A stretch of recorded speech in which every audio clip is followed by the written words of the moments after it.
David walked slowly up the white steps, some of them cracked from time. The bank of the Sosnovsky River running through the city was high. To get to the embankment, one had to climb several flights of stairs. David was getting chilly, tangled up in his old down jacket. Here by the river, the temperature was much lower than in the city. It felt distinctly like winter was approaching. David pulled his knitted hat over his ears. He couldn't get sick. If he got sick, he'd have no money to pay for a bed in the hostel, no money to buy groceries. Not to mention medication. Because the life of a homeless person is like that. David has known much worse times.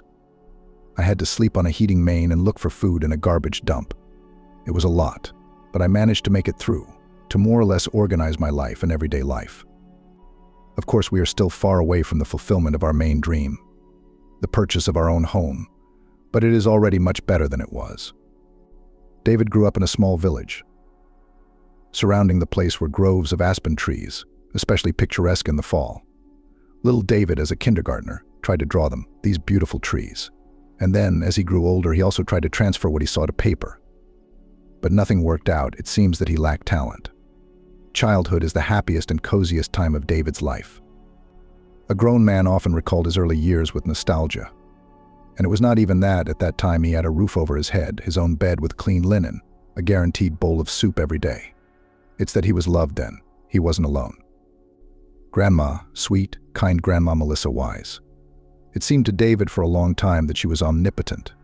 It was Grandma who always found the right words to dispel her grandson's sadness and anxiety. She was the one who understood what to do in any given situation. She was respected by her neighbors. She seemed to know everything in the world. Also, Grandma was never tired. At least David couldn't remember her sleeping. When he went to bed, Grandma was still doing chores, and when David woke up, she was up and about. The smiling grandmother was a sturdy woman. She was tall, statuesque, and energetic. She could not sit idle. She always found something to do, and worked, and kept the household and raised her grandson. Yes, a grandmother. This woman did not look like a gray-haired old woman in a sharp scarf. No, David's grandmother was still young. That's how he remembered her. Energetic, active, businesslike. Later, David sorely missed his grandmother's gaze, her warm embrace, her gentle, lulling voice. He sobbed at the impossibility of changing everything. Blaming himself, screaming helplessly into the void. Hopelessness. That's how David would characterize his condition. It was not terrible to lose the house. The guy at that time, this moment, he was almost not interested. The main thing was that his grandmother was no longer there. David had no other relatives. It just so happened. Grandmother Melissa came to their village as a young girl after her husband, whose name was also David, by the way. The grandson was named after his grandfather. He was a good man, kind, hardworking, and skillful. And at work, at the sawmill, he was appreciated and neighbors respected. But David S.R. grew up in an orphanage. He didn't know his family. That's why, probably, he dreamed of creating a strong, big family. Once he went to work in a village, located almost 100 kilometers away. There he met a beautiful, modest girl, Melissa. And that's how it turned out that they ended up getting married. Melissa and David began to live as a family. David worked at his sawmill and Melissa took a job on the farm as a milkmaid. Everything was fine, everything was fine, everything was fine, everything was fine. They lived soul to soul. Both spouses dreamed of a large family and at least 5 children. But it didn't happen. A daughter, Becca, was born to the couple. The young parents did not intend to stop at this achievement, but the years passed, and Becca remained the only child in the family. The girl grew up beautiful, not like her mother, not like her father. Those were simple, country people, and this was a white bone. Fine features, fragile figure, huge violet-colored eyes and golden curls. A princess, indeed. The locals joked about whether Melissa had taken such a pretty girl out on the town, but David had no doubts about his wife's fidelity. The man didn't know his relatives, and rightly assumed that his daughter had taken after one of them, one of his relatives. This was most likely the case. The character of the girl corresponded to her appearance, then smart, capricious, self-loving. And when Becca grew up a little and realized that she had a favorable appearance, so she was proud. Becca's parents were simple and hard-working people. Their family lived no worse and no better than others, but Becca was sure that she deserved more. She dreamed of living in a big city and blamed her parents for not bothering to move there in their time. She demanded toys from her mother and father, then outfits and jewelry. She refused to do housework, reasoning that she was not going to stay in the countryside for long and needed to study, not sweep floors. Except Becca didn't learn. Or rather, she did study, but not at all what they taught in school. She bought magazines and tried to make herself look like one of the models that appeared on the pages of glossy magazines. She did makeup, washed and painted a new face again, achieving the perfect result. I learned how to combine closet items correctly, to make different hairstyles out of my golden hair. And it all started around the age of 12. Maybe even a little earlier. I'll go to the city, become a photo model, maybe even go abroad, but I won't live in a shithole like you. Melissa and David looked at each other confused. They both blamed themselves for their daughter's behavior. But what had they done wrong? Melissa herself had grown up in absolute poverty and had even starved. That's why, probably, she tried to please her only daughter, and she was so beautiful. David did not know parental love at all and was brought up in an orphanage. What can be said? The man spoiled, of course, long awaited his child. And yet both spouses tried to instill basic moral principles in Becca. By their example, they showed that it is necessary to work. It is necessary to treat others with respect. Melissa taught her daughter to bake pies and clean the house. But the girl rejected her parents' attitudes from childhood and showed that she dreamed of a completely different life. And when she became a teenager, David and Melissa heard a lot of things about themselves. They were losers and people who thought nothing of life. "You have no right to teach me," Becca shouted at her mother and father as they tried to get her to learn to help them with their chores. "You have no right. You haven't accomplished anything on your own." One of them works in a sawmill for a penny. The other one shovels manure in a barn. "I'm not like you. I want to live differently, and I will. I'll marry a rich man or become a model." "Who will marry you? Such an inept girl." Her father tried to talk some sense into Becca. "You don't know how to cook or clean. Your mother still serves you." "I'm not going to marry a village fool, but a rich one. They have servants for all that." There was nothing the parents could do to change Becca's mind. She became more and more capricious and more angry. She didn't want to study. She didn't help around the house. The only thing she had to do was to look at fashion magazines and spend time on the street with her friends. By the way, Becky had a lot of admirers on the street, but of course for such a beautiful girl. And it was not only boys' classmates, but also grown-up guys. That's what scared Melissa the most. They had conversations with her daughter, but she just laughed in their faces. David tried to be tough, locking up his wayward daughter at home, so that no harm would come to her. But Becca always escaped through the window, or waited for a moment when her mother and father were distracted, and then ran out the door. She wanted company. She wanted to see admiring glances, to hear compliments. All this fueled her self-confidence. Her confidence in her own irresistibility made her even more convinced that she was worthy of some mythical, better life. And the beautiful girl dreamed of getting into another life the easy way. She was not interested in studying at school and then at university. The girl thought that it was too long and difficult.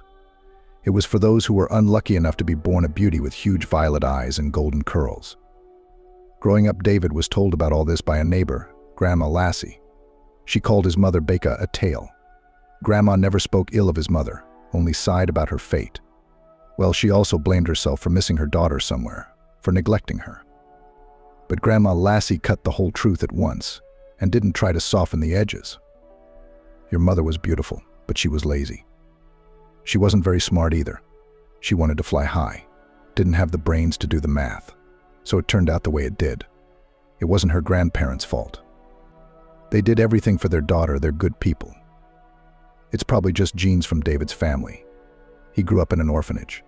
Who puts their kids in an orphanage like that? The ones who don't, and only kids like Becca. If it wasn't for your grandmother, you'd have had to grow up in an orphanage too. Becca was barely 18 when she left her parents' house, and not to study in the city, like many other village boys and girls, but to follow her fiancé. A guy from the city, a student, came to their village once, together with a local boy. His buddy had come to see his parents, so he brought his classmate with him. The groom's name was Buddy. He was also a university student and already drove his own car, given by his father on his coming of age. Buddy was handsome and stylish, just like an actor from a youth show. Naturally, Becca immediately met him. The rustic beauty charmed the young man, and the two had a lightning-fast affair. It was Buddy who took Becca to the city. They started living together in his apartment. Buddy was studying. Becca was studying home economics. Buddy and Becca lived a well-to-do fun life thanks to the money of the young man's father went to clubs and restaurants, even went on a trip.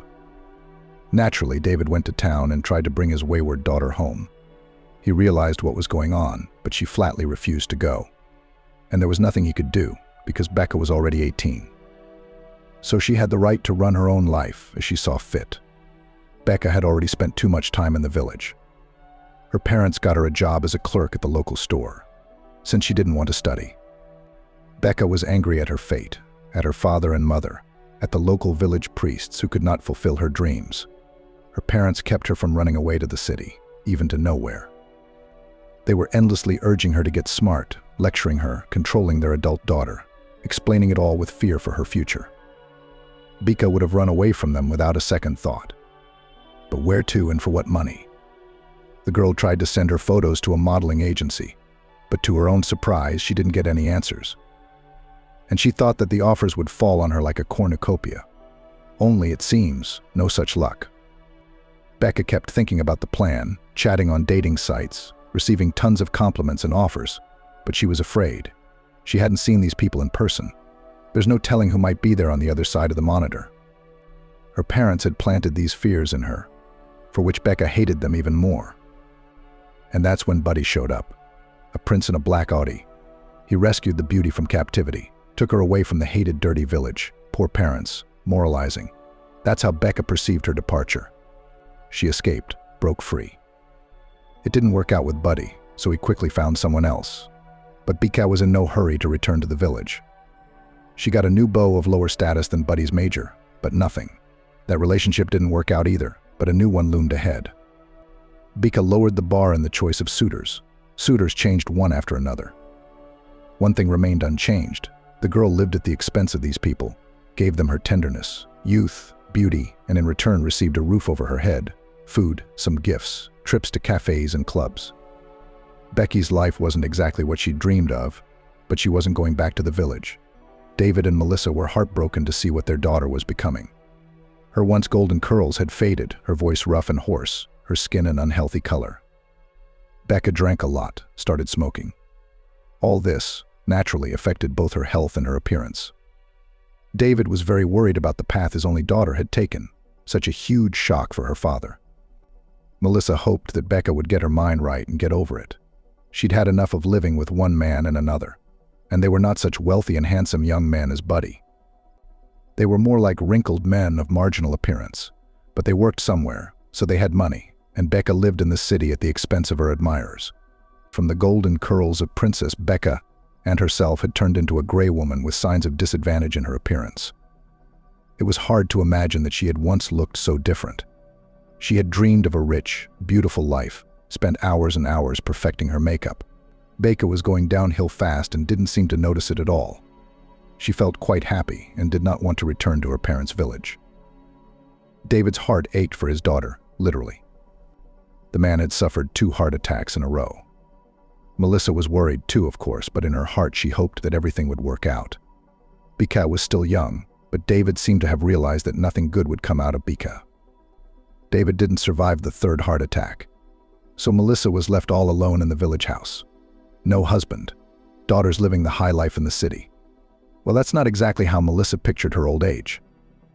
At least she had a job. She still worked as a milkmaid on the farm. That's socializing, that's life. And at home? Loneliness, cold, 4 walls. On New Year's Eve, an unprecedented event happened. Becca came to visit her mother in the village. When Melissa saw her dear guest, she immediately began to organize and prepare the table. The daughter looked unwell, walking pale. When Becca took off her jacket, Melissa gasped. Her round belly was tucked under her sweater. Becca was pregnant. Apparently, she'd been pregnant for a long time. It turned out that the father of the baby is another of Becca's suitors, a trucker. He rented an apartment in the city, earned good money, had enough to live on, and to get drunk when the husband was not on a voyage. The pregnancy, of course, was not planned, it just happened. After learning about what happened, the admirer was frightened admitted that in another city he already has a family, wife, and 2 children. He does not need heirs on the side. Gave him money to solve the problem, but Beka was turned down at the hospital. All the terms were out, and there were no indications for termination, as the child was developing well. It was surprising, considering the fact that Beka, being pregnant, did not deny herself a drink. What happened next was ridiculously trivial. The admirer ran away, his heels glistening. Beka lived in their apartment for a few more months until the lease expired. But she had nowhere to go. Who wanted her? She couldn't get another suitor, so she returned to her nest. Melissa hoped things would work out for them now. And the fact that the child wouldn't have a father was no big deal. She'd manage, she'd grow up, she'd learn, she'd get back on her feet. The woman hoped that Becky would awaken the maternal instinct of motherhood. She would change and make her softer, more loving and caring. It didn't work out.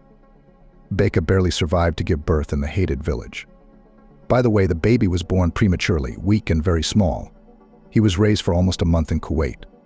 Beka immediately wrote a refusal on her son. She didn't need him. And here he was premature and obviously sick. In general, she gave up the child in the maternity hospital and went back to the city. Now she could live again in her own. Pleasure to go to cafes and restaurants in search of a new love, to have fun without a potbelly, all better, all easier. When Melissa learned of her daughter's behavior, she rushed to the maternity hospital and explained the situation to the people. She was understood and the rejection papers were destroyed. Melissa's neighbor's niece worked there as the head doctor. That's how it was resolved through her. But we had to look for Beka. In order to draw up the documents for the baby, his mother had to be present and sign them. Beka, at first, insisted that she didn't need her son and that it would be better for him to go to an orphanage. But Melissa convinced her daughter the boy should stay in the family. She made her case. "I'll take care of him. Don't worry. Live as you please. But you'll get an allowance for him and not a small one. You're a single mom, right?" Melissa took this step for the sake of her grandson. Her daughter persuaded her thanks to child benefits. Otherwise, Beka would never have agreed to keep the baby, and Melissa would not have been given custody. And the conditions are not ideal, and the age is already considerable. That's how little David stayed with his grandmother. David knew his mother, his beautiful Beka, only from the stories of his grandmother, neighbors, and their photos. The woman was not interested in the child's fate. So came sometimes to his mother to lie down, to rest between the next complex novels. What remained in David's memory was what? Some vague image. A woman who smelled pungent, hoarsely noisy, unpleasant. She was yelling at his grandmother, demanding something from her, and little David was scared. But of course David could not remember his parents well, because Becky was gone when he was barely 4. Another roommate in a drunken brawl had miscalculated his strength. And, well, in general, the outcome of Becky's life was very natural. The grandmother told David many times that she had survived that period, after Becky was gone, only because of her little grandson, who had to be taken care of. David and his grandmother lived poorly. Times were hard, and a milkmaid's salary did not imply luxury and excesses, but David still considered his childhood happy. Energetic, strong, caring grandmother friends, soft bed, the aroma of pies and fried potatoes. Yes, David didn't have an expensive computer, consoles, brand-name sneakers. What else is considered the ultimate joy among teenage children? But he never went hungry, and he never wore new clothes. David tried to help his grandmother in everything. As he grew older, he realized that life was not easy for his dear and beloved. The restless boy tried to please her as much as he could. True, but to study did not work well. His grandmother practiced with him, tried to explain to him complex topics, but something in his head did not add up, and that's it. It's because Beka drank when she carried him, asserted Grandma Lassie, Grandma's neighbor. They were sitting in the kitchen drinking tea and thought David couldn't hear anything. "Yes, but it doesn't matter," waved her grandmother's hand. "The main thing is that he's healthy, strong, and kind. Not everyone has to be a scientist. And David will find his place in life. He's so handy." Grandpa, I guess.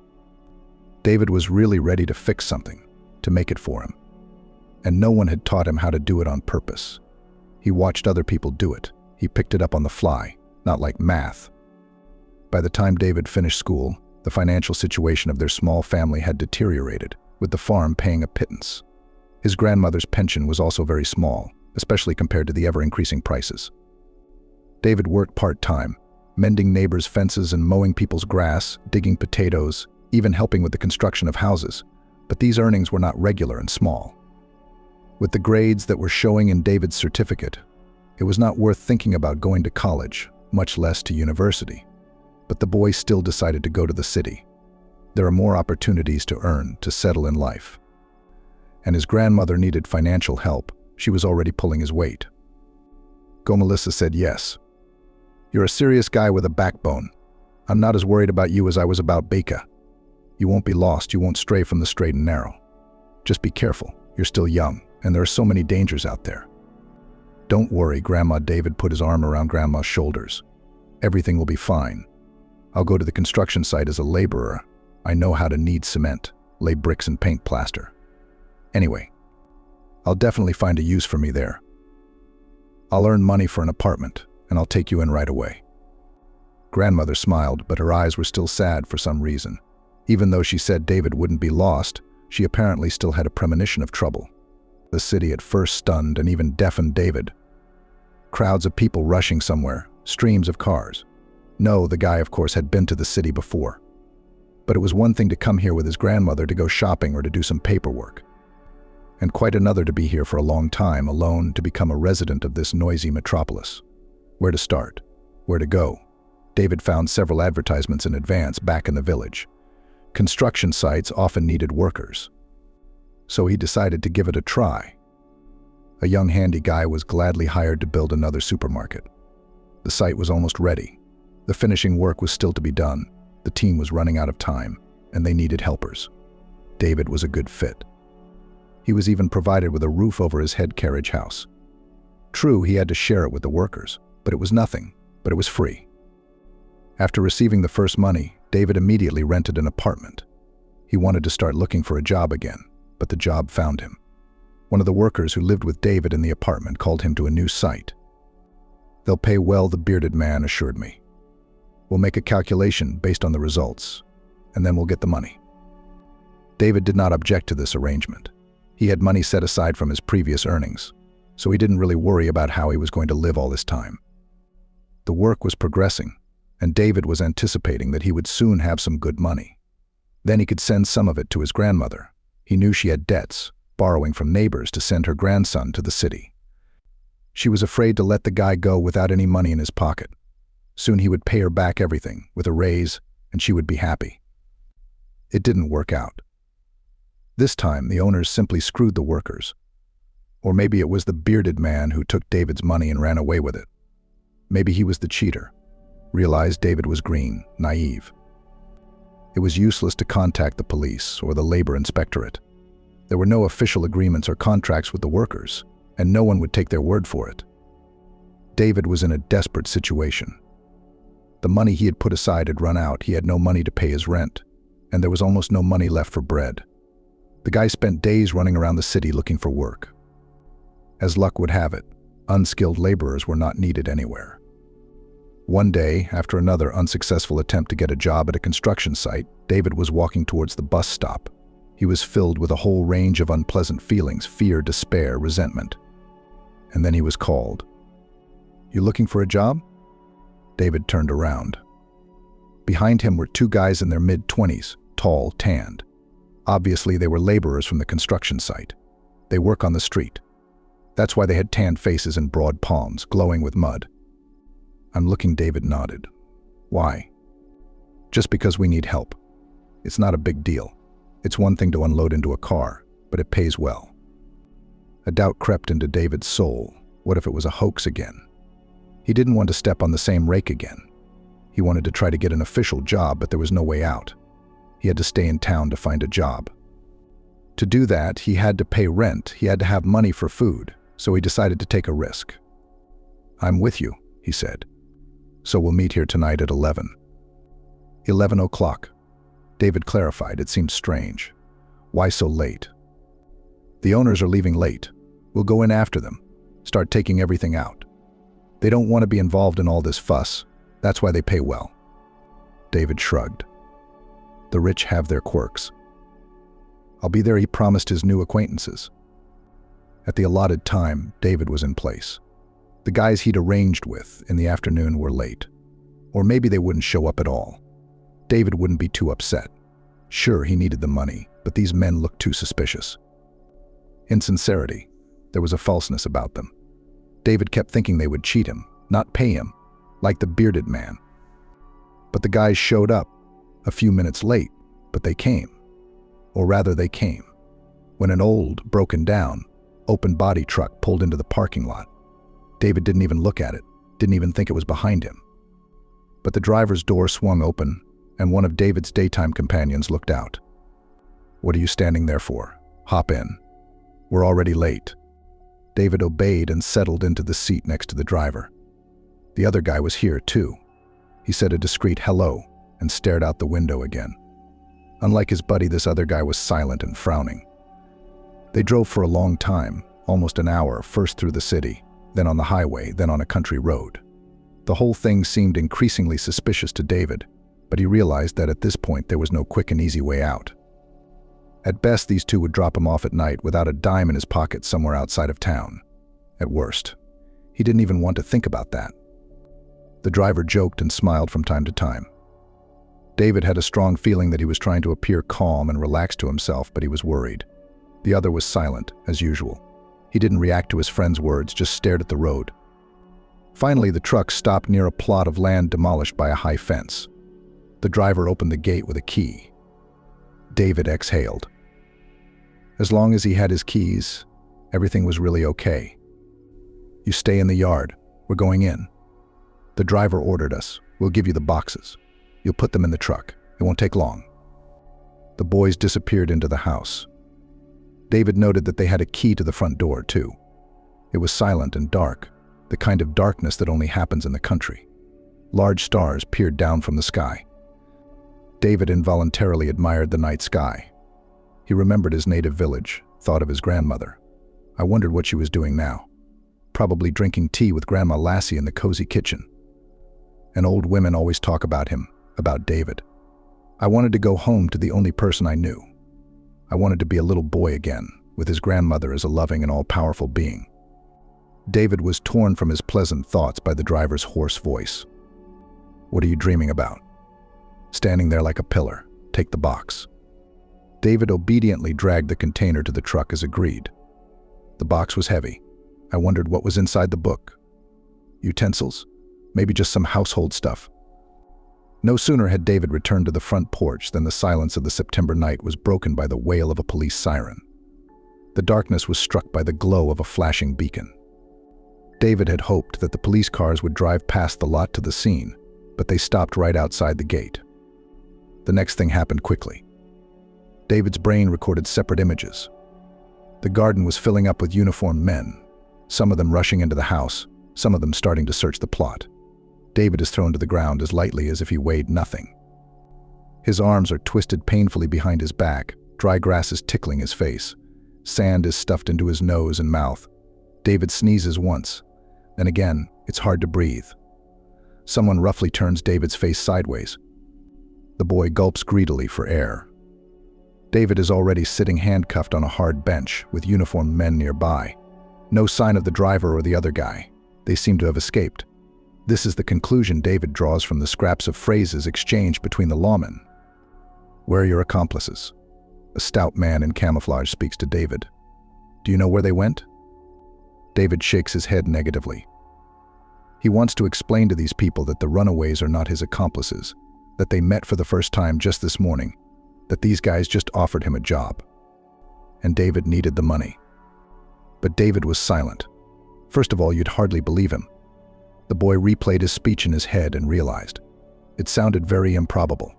Secondly, his tongue became alien from fear, as if it were too big and clumsy. And my mouth was dry. He was very thirsty, but he didn't dare to ask the police for water. "Do you even know whose dacha you're going to rob?" The man in camouflage turned to the frightened guy again. "The prosecutor's house. I can feel it, you idiots. You're going to get the full brunt of it now." Then David was interrogated. The investigator, a middle-aged man with a tired, angry look, asked the guy questions like some hardened criminal. David told the truth. They didn't believe him, of course. No doubt about it. The two men had escaped.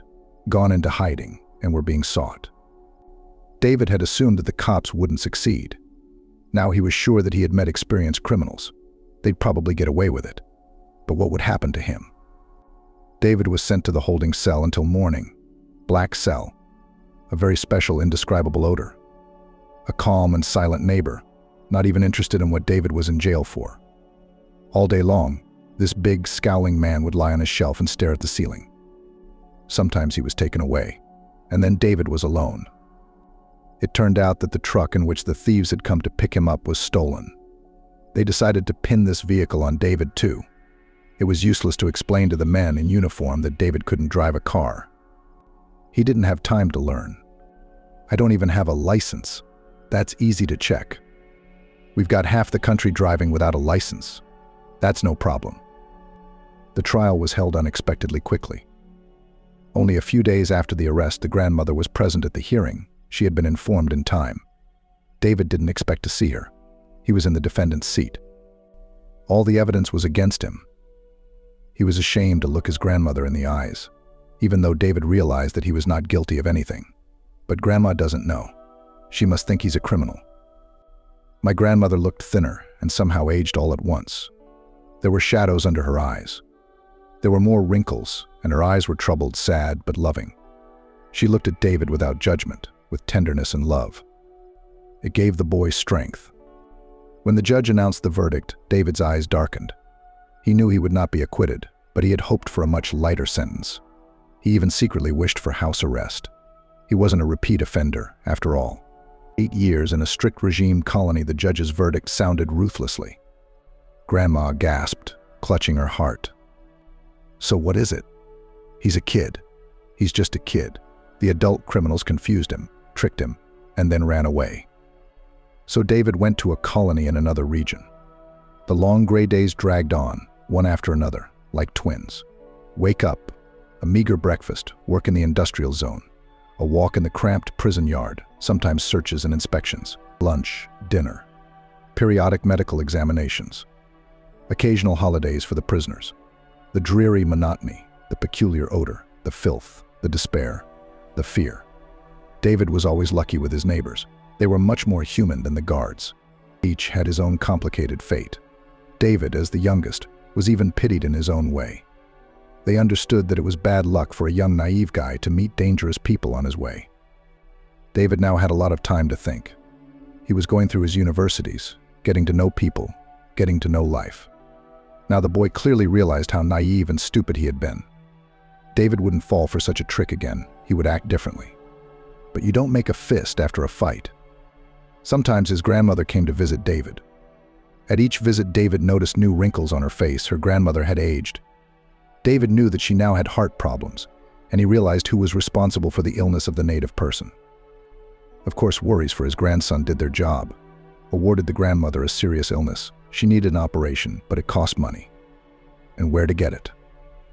David knew that the grandmother had tried several times to appeal for leniency for her grandson, even hired lawyers, except it didn't work. David answered to the full extent of the law, and only because the victims included a prosecutor, and such people are known to have great connections. How many times during those 8 years David had wished he could go back to that unfortunate day and refuse the offer of 2 strangers to earn money. His whole life would have been different then. "It's okay, grandson. Everything happens," his grandmother reassured him. David tried to be brave in front of her. But she saw everything, understood everything. "You've been duped. That's the way it is. The price is high, of course, but it's just the beginning of life. When you get out, we'll make up for it. Everything will be fine." David smiled. His grandmother's words made him feel lighter and warmer. And it really began to seem that everything would work out. The main thing was that he had a relative who loved him, who waited for him, who would never deceive or betray him. And then Grandma suddenly disappeared. David was worried when she didn't show up for his birthday. Usually she always showed up by that date, but there was no sign of her. His grandmother's phone didn't answer. David asked the guard's cell phone several times to make a call. There were also kind people among the guards, though they were not supposed to. They allowed the prisoners to make calls. But these calls were useless. Long beeps, that's all. And then David was finally called to the visiting room. The guy flew in on a wing. He was relieved. He imagined hugging his grandmother, telling her he missed her so much. But on the familiar gray sofa sat his neighbor, Grandma Lassie. She was tense, anxious. The boy felt the ground slipping from under his feet. He immediately realized that the worst had happened. "Batha Lassie?" David awkwardly hugged his neighbor. "How thin you've gotten. Don't they feed you here?" Then, in a broken voice, wiping her eyes now and then with her handkerchief, Grandma Lassie told David the terrible news. Melissa died. She had a heart attack, and the ambulance didn't get there in time. And how she wanted to wait for you, and what plans she made, sobbed Grandma Lassie. You could see that she hadn't yet come to terms with the loss of her neighbor's friend. She didn't wait. Neighbors arranged the funeral. I think someone was trying to get David to go see his grandmother. No way. It's not allowed, that's all. Not that they didn't let him go. They didn't even tell him about the tragedy. How come? How so? David muttered. How can I come home and she's gone? There's nowhere to go back to. Lassie looked at David confused. You don't know that, do you? Turns out that after David was locked up, Grandma Melissa had racked up loans. Thought good lawyers would get her favorite grandson out of jail. But it didn't work out, even with good lawyers. The loans were secured against the house. Accordingly, when the owner died, the bank took the property. It was another blow, far less sensitive than the first, but still. The house was not just a house, it was David's place of power. A quiet, cozy harbor with which the guy has a lot of pleasant associations, warm memories. And now what? Someone else is going to live there. Since then, David has felt lonely and needed by no one. No grandmother. Then why is he on this earth? What's his purpose? Before he thought to please his grandmother, to do his best for her, to strive for something. Now what's it all for? But you have to live somehow. So David adapted to the cold and the dark. I ate, slept, worked. Everything was automatic. In his head, he was constantly thinking of scenes from his childhood, where his grandmother was still very young and strong. And David promised her that he would support his grandmother in her old age. But the grandmother never lived to be old. Liberation did not bring the expected joy. Quite the opposite. Where to go, what to do, where to sleep, what to eat. There were more questions than answers. At least David had a small sum of money saved up over the years of working in the industrial zone. He went to the city with it. Where else? David realized that no one was waiting for him in the village. Even though Grandma Lassie said she was ready to take him in. She invited him to visit her after his release, but the boy realized that those were just polite words. Why would she want a criminal in her house? In the city, David spent money on hotel and food. The savings melted away in a week, and times were tough. There was a lot of things to deal with, like sleeping on the street, getting into street fights, and eating off the garbage. David got sick a couple times, so he thought he'd never make it. And he was even glad of such an outcome, but the young organism recovered again and again. And no one needed gray, dull, joyless life continued. David tried begging for alms. He got a serious beating for it. It turned out to be a whole business, and you can't enter it just by choice. The guy scavenged in garbage dumps. There was always food in the bins near restaurants and cafes. And in the city dump you could find clothes in season. David didn't even want to think about what he'd become. A dirty, ragged bum. His grandmother should have seen him. No, this wasn't what David had envisioned growing up like. He was disgusted with himself. One day David was walking past a house under construction and noticed that the foreman wasn't laying the tiles correctly. It turned out that not all the construction skills were out of his head yet. The foreman was surprised, looking at the homeless man incredulously.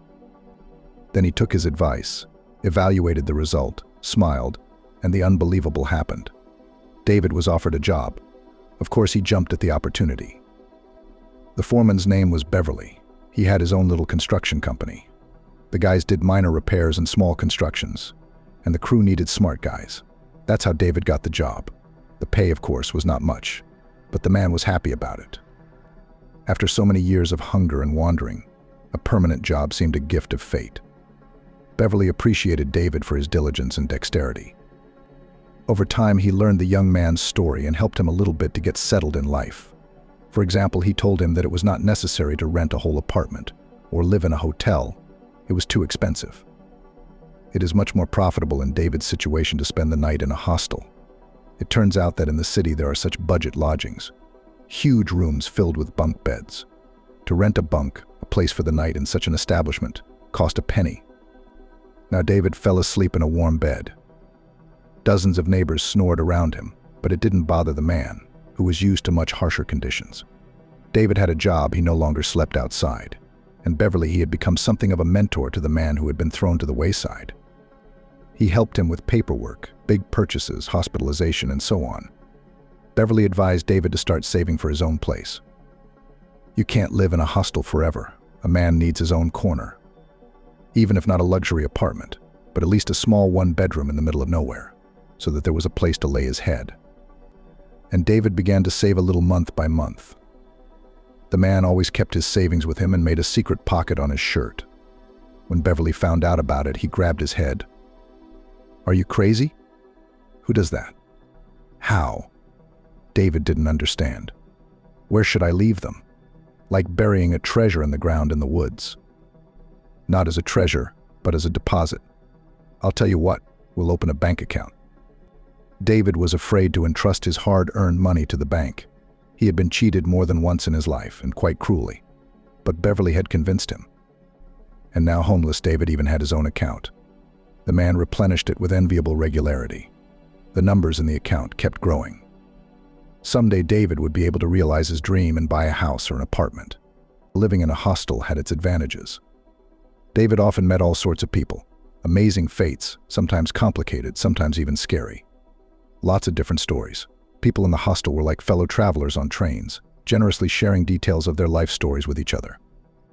It was fascinating. David regretted that he had never learned to read and write. If he had been able to write well, he would have published a thick collection of stories. People would be interested in reading about the lives of others. Some of the stories were a treasure trove of wisdom and experience. One day, a new neighbor took the bunk bed adjacent to David's bed.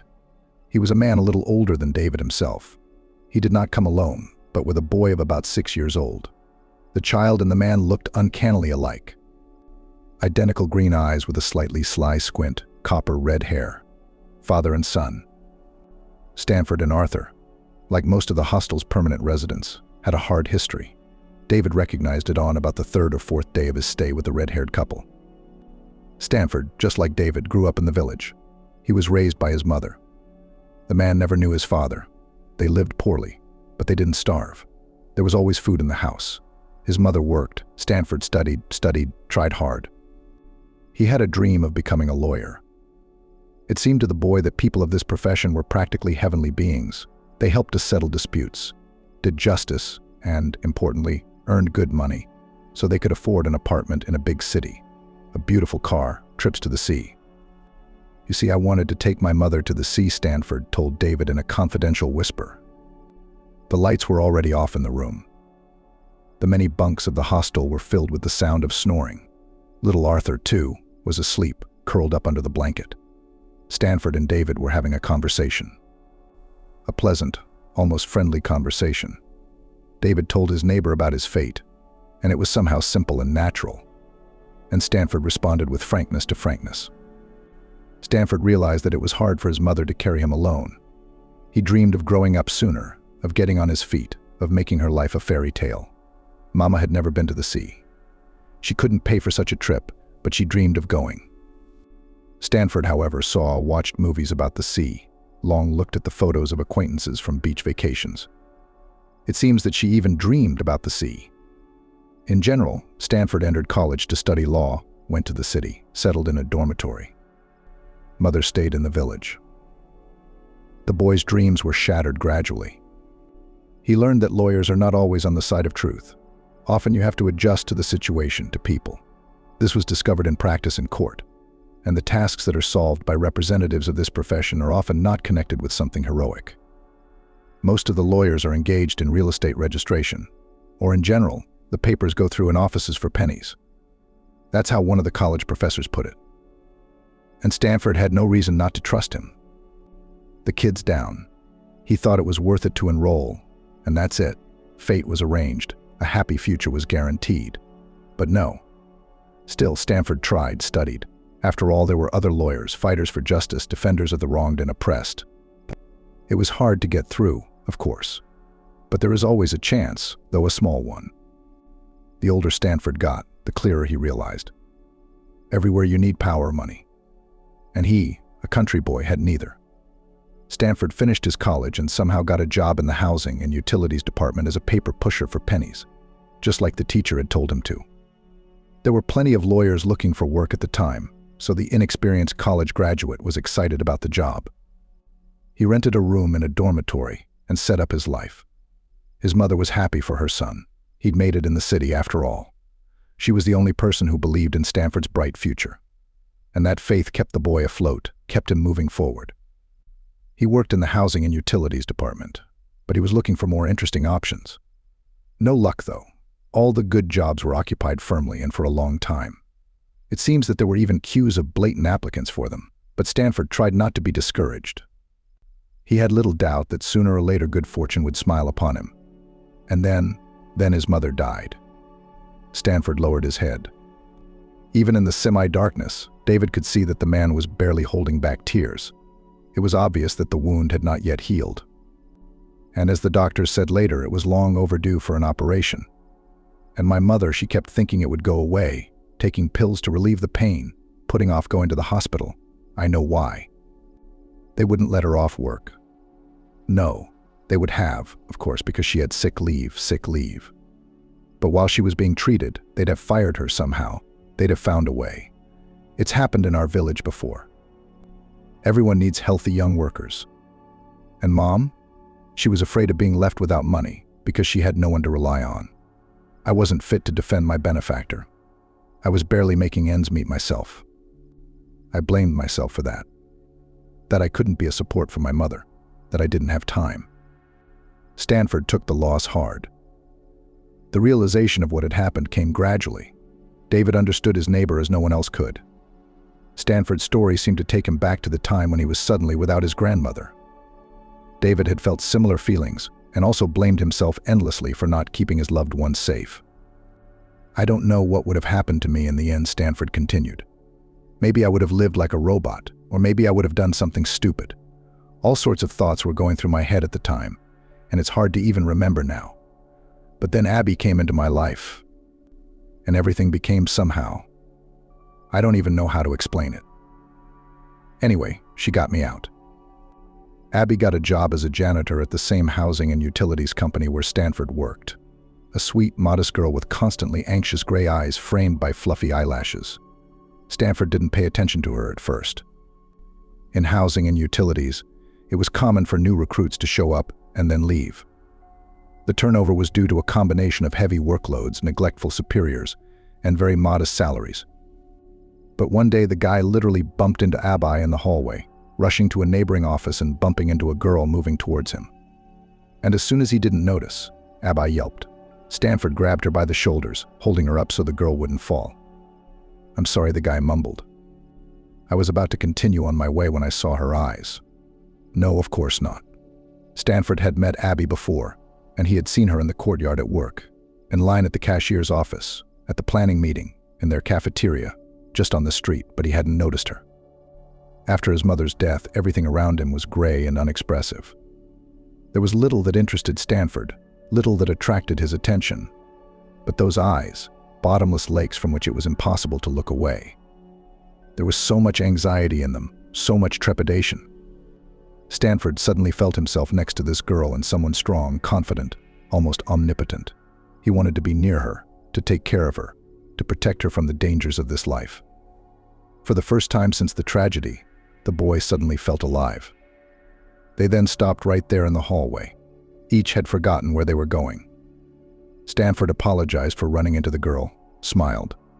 Abby assured him it was nothing, word by word, and somehow the young people agreed to a first date. That's the story of an acquaintance. It soon became clear that Abby and Stanford have a lot in common. First of all, they're the same age. Secondly, at their young age, both of them have already had to make their own way in this life. Both Abby and Stanford had no older relatives willing to help mentor and support them in life, nor did they have any close friends. That's just the way it happened. Abby grew up in an orphanage in general. She knew nothing about her parents except that both of them were alcoholics under the fences. That was the characterization the teacher used when telling the girl about her past. The child was taken from a marginalized couple because the girl was in danger with her parents. Did these people love her? Were they trying to bring her back? Abby didn't know for sure, but she assumed not. Because if to other children at least sometimes someone came, swollen, unkempt mothers, bums of saintly appearance, fathers, decrepit grandmothers, but still relatives and not indifferent people, then Abby in general no one and never visited. And so wanted to see her own, to feel them and their love. The girl would forgive these people everything, would accept them and understand, but no one came. Life in the orphanage was not sweet. Cruel children, angry teachers. Quiet, modest Abby had a hard time. She lived in anticipation of the next blow, the next bullying.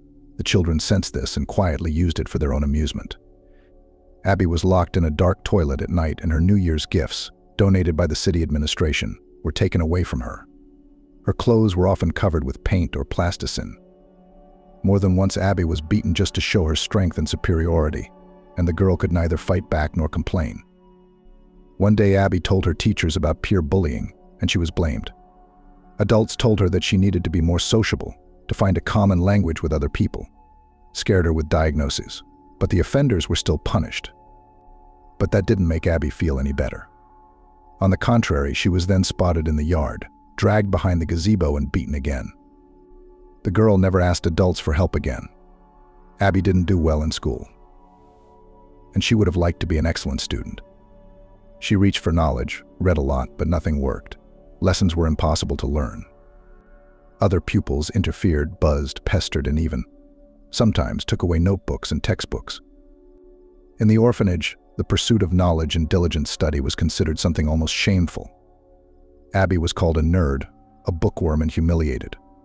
In general, no one in the orphanage really learned, and teachers gave lessons for a tick. One day Abby even heard the teachers talking. The math teacher said an offensive phrase to the Russian teacher with contempt. "Why are you talking to these morons? They won't do any good anyway. They'll follow in the footsteps of their miserable parents." Abby got tears in her eyes. Is that how she felt about them? No. She'd known before that no one at the orphanage was very nice to the kids. But it was one thing to assume, but it was another to hear herself say it. The annoying thing was, Abby knew the teacher was right. That's just the way it is. Probably accidentally overhearing that very conversation, Abby realized that it is not worth it to dream about happiness, about a bright future. Nothing good would happen to her, not even to try. Abby went to college to become a pastry chef. She studied, knowing very well that she was unlikely to find a place in her specialty, because it was too narrow, and she wasn't very good at it. Her hands did not obey well and could not repeat the operations that showed the teachers. Abby realized at the beginning that it was not hers, but all orphans. Their girls were sent to learn to be pastry chefs.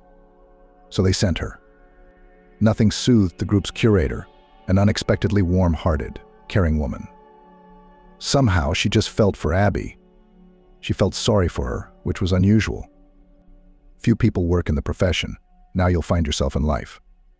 Girl, don't worry. When Abby came of age, she graduated from the orphanage. It was a day she welcomed with joy. Deliverance at last. An uncertain adult life lay ahead. Now she would have to make her own way. Now no one is responsible for her, but there is no more bullying from her peers and cruel punishments from her teachers. Abby, a round orphan, received an apartment on the outskirts of the city from the state. The house was old, 3 stories, creaky floors.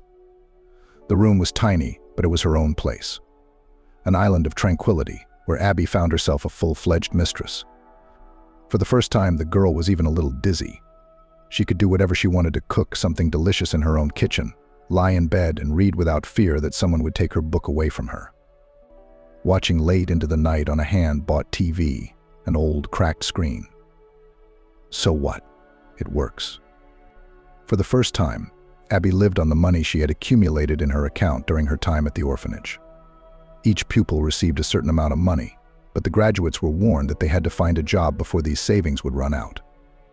Abby understood this was really important. After all, she had seen the speed at which the money was being spent. All the more so because at first she was inexperienced and didn't know how to save money. She learned to save money later. As Abby supposed, she did not manage to get a job as a pastry chef. The girl understood everything about herself and evaluated her skills quite adequately. Fortunately, there were many other options. Abby tried to work as a cashier in a supermarket, but it didn't work out. There it required assertiveness somewhere, boldness, somewhere even the skills of a psychologist. Abby could not count money lightning fast. She could not serve customers quickly. She was always dissatisfied. And at the end of the shift, Abby always had a shortage, which was deducted, of course, from her salary. As a result, the girl received pennies, which were not even enough for food. It was good, though her orphan savings had not yet been completely spent. And once Abby even owed her master for the month. The salary wasn't enough to cover the shortfall, so Abby quit for good. I don't know what kind of shortage she'd get next time. Abby started looking for work again. Now, her situation was desperate. She was left with no money at all. Luckily, a neighbor helped. She told her that the Housing and Utilities Department needed a janitor. Abby, without hesitation, grabbed the offer. At that time, she had the vaguest ideas about the job of a janitor. Abby realized as she went along that this was a job she enjoyed. It's nice to spend time outdoors. It's nice to socialize with the residents. It's nice to make the area cleaner. It's nice to be thanked when dry leaves are cleaned up on time and slippery paths sprinkled with sand. Fate had one more surprise in store for them, bringing them together with Stanford.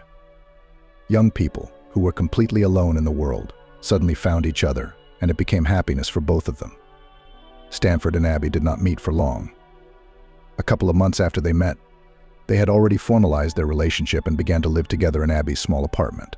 Stanford as a man had a hand, and the house became even cozier and more comfortable. The young husband whitewashed the ceilings, painted the walls, fixed a leaky faucet, even replaced the wiring. Abby took care of Stanford, cooked him delicious lunches and dinners, ironed his shirts, and, most importantly, was interested in how his day was. Perhaps that was the most enjoyable part. Both Abby and Stanford felt important, needed, loved.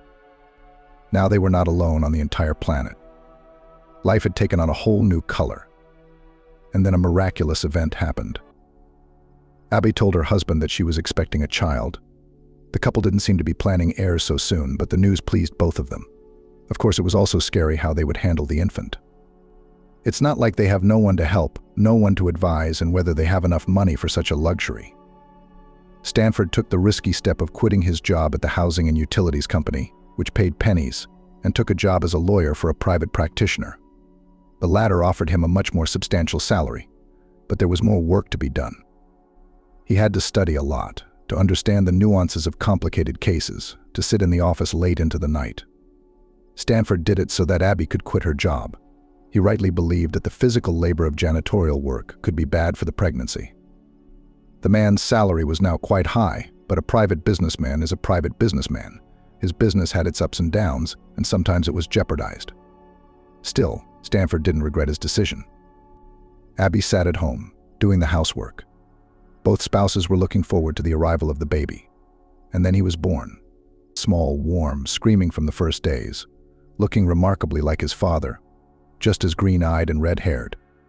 Abby and Stanford melted into the care of the baby. The boy was named Arthur. It was Abby's decision. It was the name of one of her favorite book characters. Stanford didn't mind.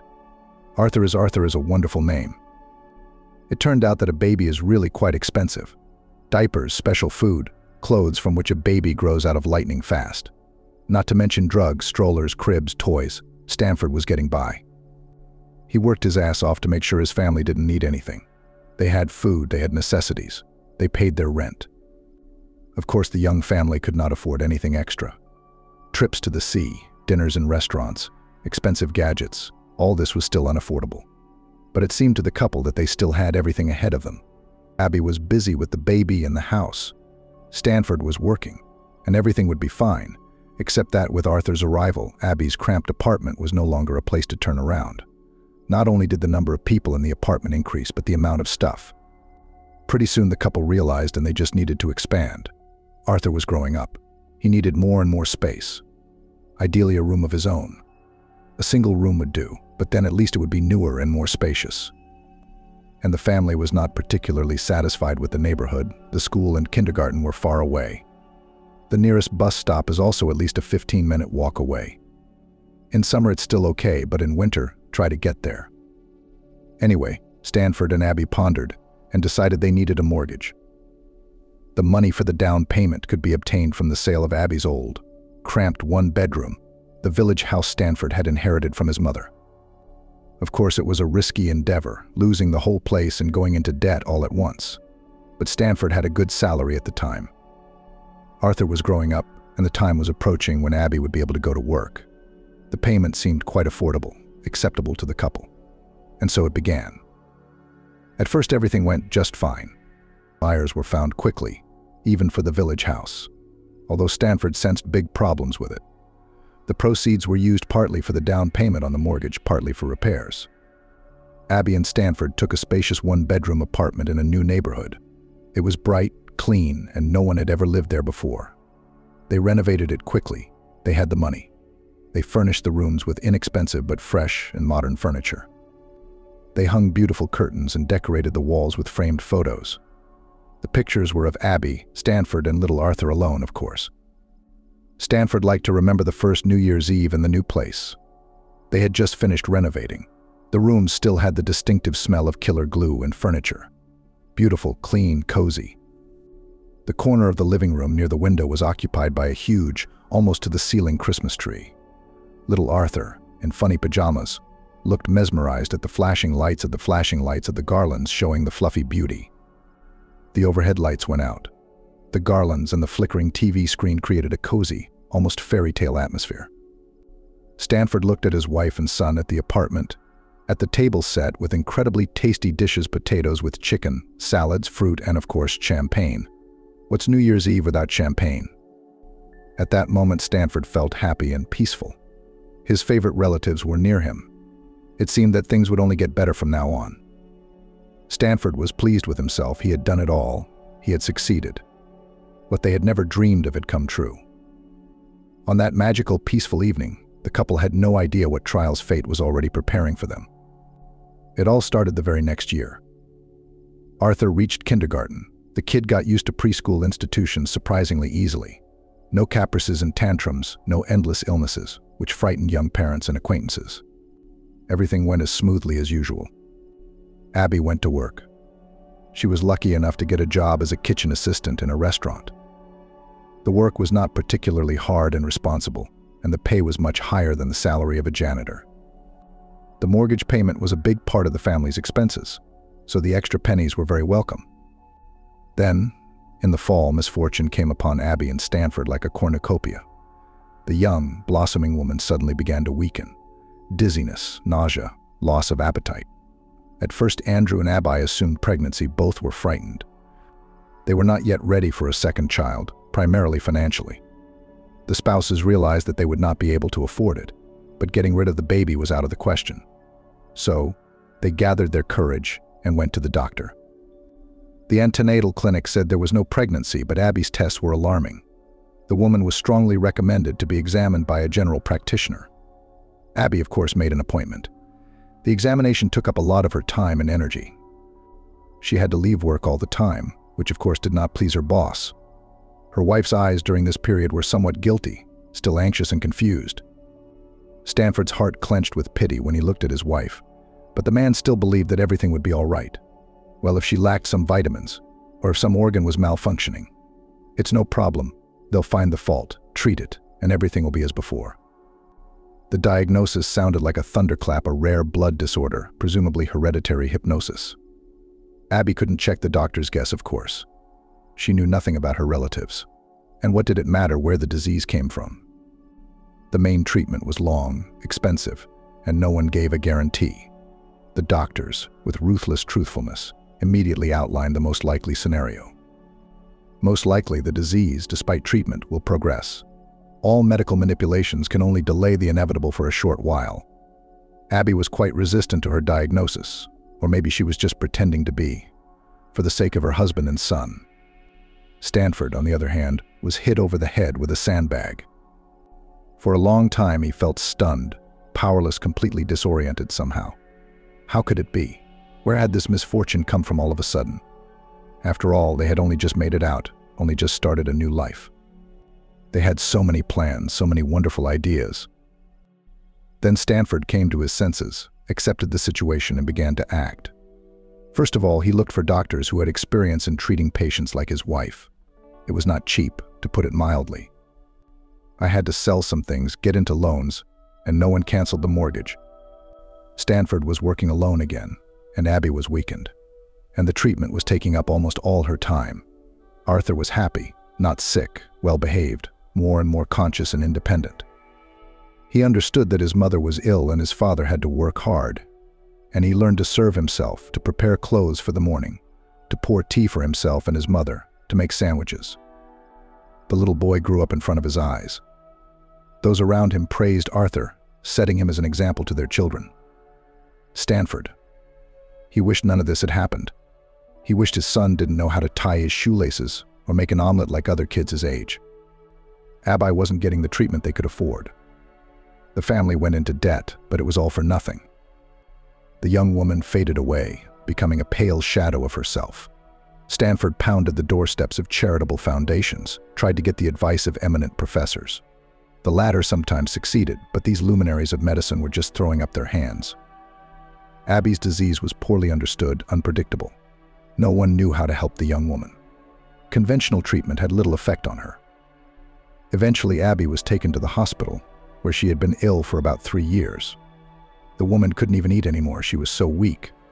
Stanford prepared for a long struggle, even found a nurse, who for a fee would take care of his wife more carefully. But all this did not come in handy. Abby didn't live 24 hours after she was admitted to the hospital. Stanford could not believe what had happened. He had suffered another loss, a terrible, unjust loss. The situation was aggravated by the fact that now the man was not only responsible for himself, he had a son, and Arthur somehow had to explain that his mom was gone. And then another blow. Stanford lost his job. The law firm he'd worked for the last few years went bankrupt. The owner of the firm had always been on the edge, taking big risks for big profits, and he'd miscalculated one day. So Stanford was also out of work. After all, during Abby's illness, the family had accumulated a lot of debts, and the mortgage payment was a heavy burden. Stanford found a new job that paid much less, but there was no other way out. It's not easy to get a good job. That time Stanford had been lucky to find a big paycheck, or unlucky, because his earnings were so unstable. The man worked in the office during the day and worked part-time in the evenings, helping to unload a truck at the store or taking part in repairs. Arthur was on his own all this time. He did not complain. The boy could always occupy himself.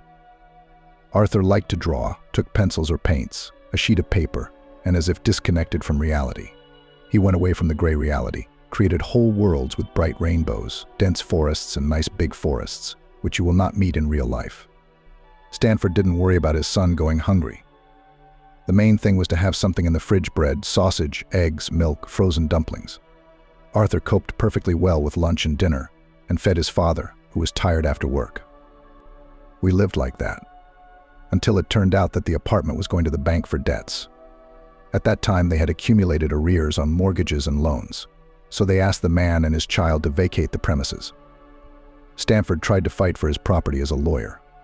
He filed for bankruptcy, tried to explain his plight to people, to no avail. Eventually, to avoid the attention of the child welfare authorities, he had to settle. That's how Stanford and Arthur ended up in the hostel. David made friends with them at once. He liked the honest, hard-working Stanford, and he liked Arthur, so serious and mature for his 6 years. It could be said that all three of them became pals, or even friends, and often had dinner together. David periodically took Arthur for a walk. Stanford worked a lot, and sitting in a dark hostel was boring for the child. So David took the boy for walks. They talked about everything in the world, discussed different situations, told each other something about themselves. David learned that Arthur really wanted to become an artist, but the kid realized that he had to study for that. Also, Arthur knew that his father has no money and time to take him to circles or art school, and this depresses Arthur. But the kid did not lose heart, thinking that he would go to the first grade, and there would probably be free classes for students. School was just around the corner, less than a year away. If Arthur waited for the beginning of school with joyful impatience, his father dreaded the moment. After all, then his and Arthur's small homeless family would be guaranteed to come to the attention of the guardianship authorities. A child should have a home, a workplace, his own bed, but little Arthur lives in a hostel. In fact, he's wandering around with his homeless father. Of course, no one will leave the boy with a loser parent. The child will be taken to an orphanage. Stanford knew all too well what it was like there. Abby had told him enough for the man to try to avoid the same scenario for his own child. But he lacked strength, and there was no help. Stanford was ready to work, to plow through several jobs, which in fact he did, but all these efforts did not bring the desired result. It was a long time before he could buy his own place. Stanford had some savings, but not enough for even a small part of the down payment. David cringed at the icy wind, or at the sudden rush of thoughts and memories. It was a gentle fall, more like winter. The snow will fall. It will become brighter, more elegant, softer. Little Arthur is looking forward to the new year, to get presents, to sit at the festive table, to make a wish. He is an adult already. Arthur is independent, but still a child, still quite a boy, sincerely believes that the mysterious under the chimes of the wish will come true. And David knew perfectly well what he would ask Santa Claus or someone else. In general, he understood perfectly well what little Arthur was dreaming about. The boy will ask for an apartment for him and his dad, and an art school for himself. Too bad none of those things will come true anytime soon. David's going to give Arthur something he'll love. He's already picked up a young artist kit at the store. Expensive, of course, but nothing's too bad for Arthur. A suitcase, an easel with a set of paints, pencils, and felt-tip pens. The anticipation of Arthur's eyes lighting up at the sight of this splendor made David feel warm. It was so pleasant to please his loved ones, and even more so to please the children. But this miracle suitcase will not solve the problems of a little boy, and his father only partially brighten the gray everyday life of the child. Well, at least that's it. David had finally climbed up from the bridge on the embankment. Now he was walking along the parapet, in a hurry to get to work. He couldn't be late. Beverly valued him, among other things, for his diligence and reliability. He didn't want to let the man down. And then David noticed the people standing by the lantern. Men and women, teenagers, children. They were talking excitedly. Some were making phone calls, some were filming something on their phones. David followed the gazes of these people. He was stunned. He had never expected to see such a thing. In the dark waves of the wide river, 50 meters from the shore, there was something, or rather someone. A human head would emerge from under the water and then disappear again. Someone was drowning. He had no strength left. How the man ended up in the river at a time like this was no time to think about it. Without giving himself time to consider the desperate act, David had already swung over the parapet. The man immediately crossed the strip of beach. The sand poured into his sneakers. The man ran to the water's edge, throwing off his jacket, sweater, shoes, all the heavy things that would become additional ballast in the cold waves of the river. David was an excellent swimmer. The river was very close to his village. As a kid, he used to spend days there with the local boys, swimming against the clock, diving from heights, and just splashing and having fun. David felt like a fish in water by the time he was 6 years old, pun intended. But of course the man never went into the river in this weather. The cold, the wind, and the current was strong, and he'd never rescued a drowning person before. But David realized that if he didn't try to pull this man out, no one would help the unfortunate man. And then how could he live with that? He had to at least try. The man could very well imagine the desperation of a drowning man now. There are so many people around. Someone is calling the rescue team. Will they make it in time? It's a matter of seconds. The icy water burned his feet. He knew it would be cold at first, and then his body would adapt. And it did. And now the men are already approaching the drowning man in powerful groups.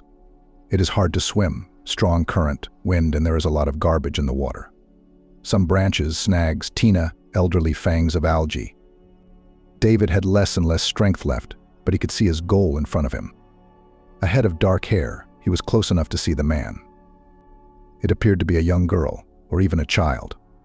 Pale face, eyes black with despair and horror. She must have been a good swimmer, or she would have gone to the bottom long ago. But in any case, if David didn't hurry, she would. Finally, the man was close by. He swam up behind the girl.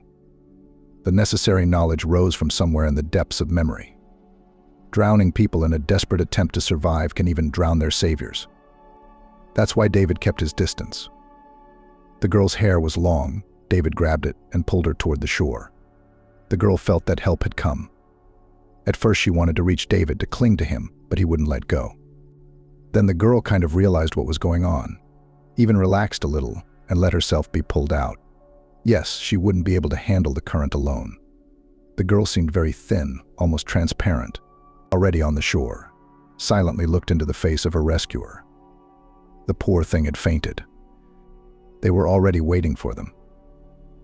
Someone wrapped David in a blanket. Someone covered the girl. An ambulance siren wailed in the distance. The man looked around and realized everything was going to be okay now. Only then his hands trembled and his teeth chattered for some reason. It was either from the cold or from the fear he had experienced. David could have missed the girl himself at that water temperature. The focus of everyone's attention shifted to the girl. The doctors arrived, and from somewhere came an anxious tall man dressed in an expensive leather jacket. It seemed to be the girl's father. At least they both had the same hazel-colored eyes, dark blonde hair, large nose, and black cheekbones. David didn't wait for the story to unfold. He dressed quickly and hurried to Beverly's. Surely the boss would accept his tardiness when David told him the reason. But Beverly was late that day, so he didn't even have to explain. David hurried to the store to buy milk, and the next morning, when he was called by a man, he slowly turned around and met his gaze with familiar hazel-colored eyes. In front of him was a man in a stylish leather jacket. The father of the girl who had somehow ended up in the water that day. "I finally found you," the man smiled, holding out his hand to David. "It hadn't been easy. My name is Ronald Evans. I'm the father of the teenager you rescued." "Hello," David muttered. He understood that this man wanted to thank him, and David himself was eager to know what had happened to the girl, what her condition was now, how she had ended up in the water.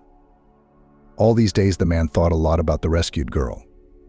He wanted to believe that she was all right. He hailed to social media. The man continued. "One of the people on the boardwalk at the time posted a video. This video clearly shows you saving my Judy. It was a brave thing to do, a desperate thing to do. There aren't many people like you these days.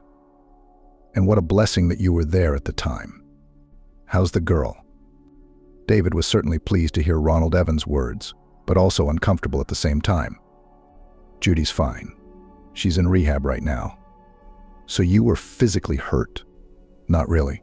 Just a little cold." "It's something else. Do you know how she ended up in the river? Did you see that moment?" David shook his head negatively. All because of unrequited love. She'd fallen in love with some boy, and he'd started seeing someone else. Judy got herself worked up, and that's what happened. Now she's in counseling. She's under observation. And she's on the mend. In fact, as it turns out, she realized right away what a stupid thing she'd done. Right after she got in the icy water. It would have been too late if it hadn't been for you. "The important thing is that everything is fine now," David smiled. She was. Her outburst was accidental. "I think this situation taught your girl a lot." "This situation has taught me a lot," too, Ronald Evans admitted. "For many years in business, I thought there were no good, selfless people in the world who would do what you do. Cynical became cold, callous. What you did, it taught me a lot, made me rethink all my values. I've changed a lot." David nodded. "What's there to say?" "I want to thank you. I have opportunities. I know you live in a hostel. You don't have your own place. Ask for anything you want, anything at all. People like you deserve a better fate." David thought about it. He remembered Stanford's anxious eyes when he received another notice from the guardianship authorities, remembered little Arthur telling him inspiringly of his dream. The dream of becoming an artist. "My life suits me just fine," David said at last. "But there is one person, a small person, who could really use your help." Arthur was racing toward David like a fighter jet, and the latter, smiling, spread his arms apart to catch the boy and spin him around as he liked. "I won first place in the city drawing contest for that drawing of me with the cosmos. Remember I showed you?" "Of course I remember. I told you this would happen." Stanford came up next. They had agreed to take a walk in the park that Sunday afternoon. Arthur liked to run along the asphalt paths, feed the ducks in the pond, and watch the funny girls. And David and Stanford liked to sit in the local cafe. There they cooked aromatic kebabs that melted in the mouth. A little over a year had passed since that very conversation with Ronald Evans. The wealthy businessman had been amazed at David's request. After all, he wasn't asking for himself. He wanted to save his friend with a small child of 2 people in a desperate situation. Ronald Evans bought Stanford a 1-room apartment in a new building in a good neighborhood.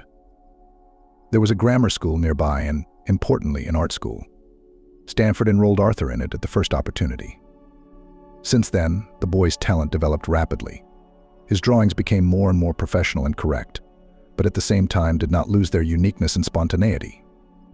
Of course, Ronald Evans could not and did not do something personally for David, although the latter did not ask him to do so. First, the businessman and David bought an apartment near Stanford and Arthur. They became neighbors, but no longer in a hostel. Secondly, Ronald Evans gave his daughter's savior high co-paid work, took to himself as a gardener. David had always liked to tinker in the ground, to take care of plants. He belonged here. Judy, Ronald Evans' daughter. At first, she was shunned by the new gardener for some reason. Perhaps she was afraid of the memories associated with him, but then they became friends. The girl, as it turned out, regretted her action and now, after a while, could not explain even to herself how she had decided to do such a thing. Sometimes David looked at Judy, tall, thin, and touching, and his heart clenched at the thought of what it would have been like if he had not pulled the girl out of the water. Stanford and David walked slowly down the parkway. Ahead of them was a happy Arthur on a scooter. "Where are you? I thought you'd be waiting for me at the fountain." David turned around, smiled, hurried toward a short woman with piercing blue eyes. Baker. They'd met recently, but it was already clear they were serious. Today they'd agreed to go out together as a fun, noisy group. It was going to be a wonderful day.